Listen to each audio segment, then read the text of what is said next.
ফোয়ারা জিনিসটা সত্যি বড় মজার। আর বর্তমানে এই ফোয়ারার ব্যবহার আমরা বিভিন্ন ক্ষেত্রে দেখে থাকি। এখন তো এমনও দেখা যায় যে বিভিন্ন বিয়ে বাড়িতেও এই ধরনের ফোয়ারা দেখা যায়, অর্থাৎ কৃত্রিম ফোয়ারার কথা বলছি।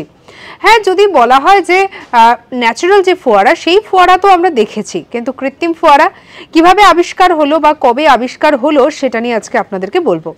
যেটা জানা যায় যে কি আবিষ্কার করেছিলেন এই বিষয়টা সম্পর্কে কোনো স্পষ্ট ধারণা পাওয়া না গেলেও যেটা জানা যায় যে যীশু খ্রিস্টের জন্মের প্রায় 2000 বছর আগে নাকি প্রথম মানুষের তৈরি ফোয়ারা তৈরি করা হয়েছিল।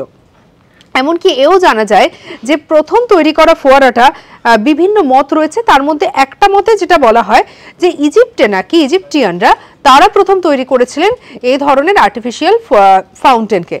তবে এরই পাশাপাশি আরও একটা যেটা মনে করা হয় যে যখন এই ধরনের ফোয়ারা তৈরি করা হয়েছিল তখন তো কোনোভাবেই যন্ত্রচালিত ফোয়ারা তৈরি করা সম্ভব ছিল না, কারণ তখনও পর্যন্ত যন্ত্র জিনিসটা আবিষ্কার হয়নি। তবে সেই সময় এই ধরনের ফোয়ারার জলকে ওপর থেকে নিচে নামানোর জন্য মাধ্যাকর্ষণ শক্তিকে ব্যবহার করা হতো। সঙ্গে রাখুন আজ তাক বাংলাকে, সাবস্ক্রাইব করতে ভুলবেন না।